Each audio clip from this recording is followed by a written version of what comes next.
Gasnya Yuk langsung. mulai. Iya mas. Oke. Assalamualaikum warahmatullahi wabarakatuh. Kami dari kelas Pesti 03C. Pada pagi hari ini kami akan mempresentasikan terkait peran mahasiswa sebagai warga negara digital yang baik dalam menyampaikan sebuah pendapat.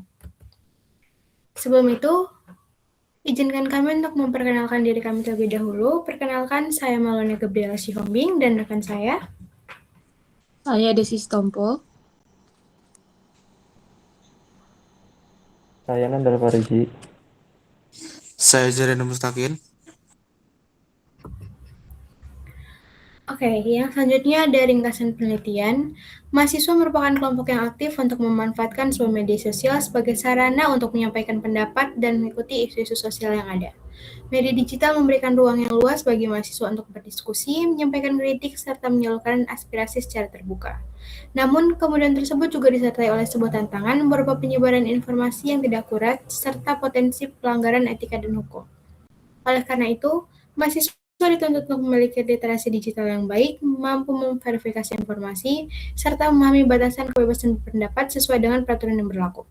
Hasil kuesioner yang sudah kami buat menunjukkan bahwa sebagian besar mahasiswa menyadari pentingnya bersikap bijak dalam bermedia sosial dan sepakat bahwa pendapat harus disampaikan secara sopan, bertanggung jawab, serta tidak merugikan pihak-pihak yang lainnya. Yang selanjutnya adalah latar belakang masalah. Perkembangan teknologi informasi dan komunikasi telah mengubah cara masyarakat berinteraksi dan menyampaikan sebuah pendapat. Media sosial dan platform digital lainnya kini menjadi ruang publik baru yang terbuka dan mudah untuk diakses.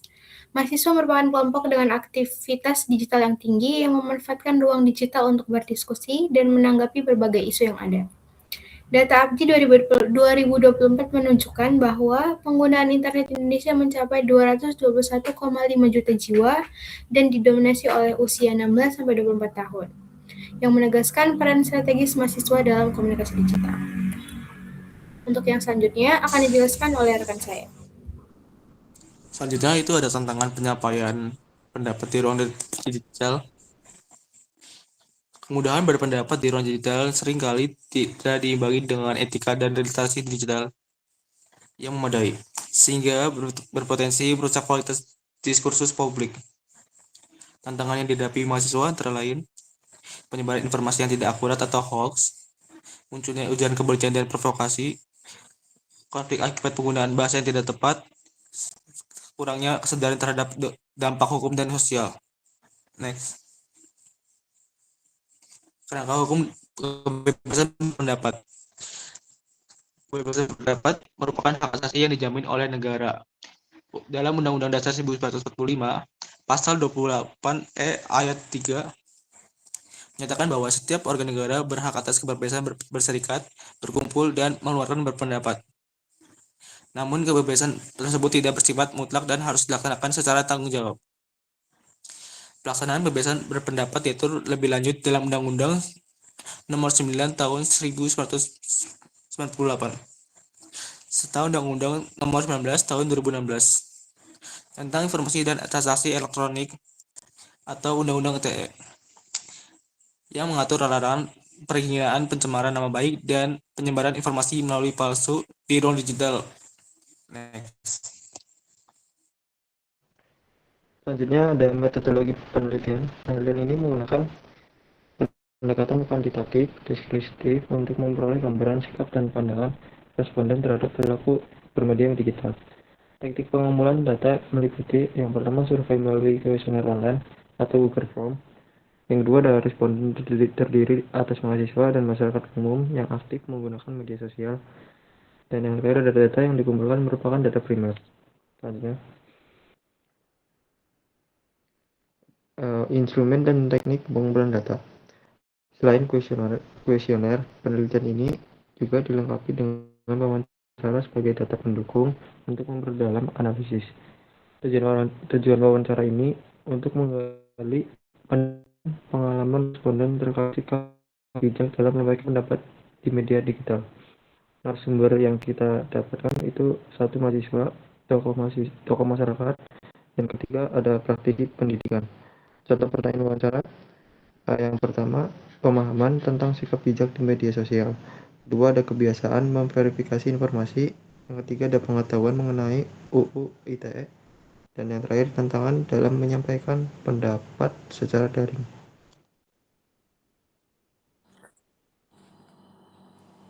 Selanjutnya, hasil dan pembahasan. Berdasarkan hasil kuesioner, masyarakat responden merupakan mahasiswa yang aktif dalam menggunakan media sosial sebagai sarana untuk memperoleh informasi dan menyampaikan pendapat. Media sosial juga dinilai sebagai ruang yang mudah diakses dan efektif dalam menampung berbagai bentuk ekspresi. Responden juga menunjukkan kesadaran yang cukup baik terhadap pentingnya etika komunikasi, penggunaan bahasa yang sopan, serta verifikasi informasi guna menjaga kualitas interaksi di ruang digital. Next.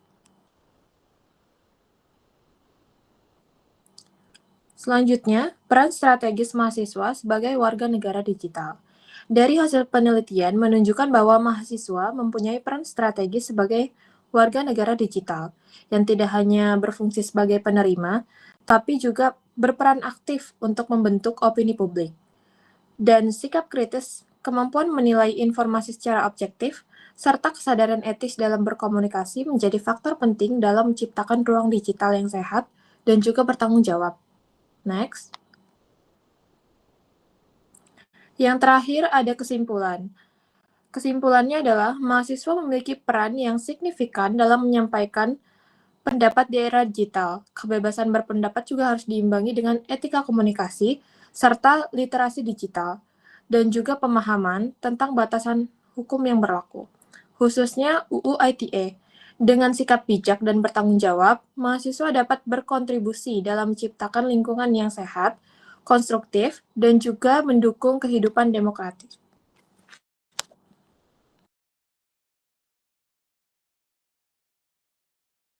Baik, cukup sekian presentasi dari kelompok kami. Kurang dan lebihnya kami mohon maaf. Wassalamualaikum warahmatullahi wabarakatuh.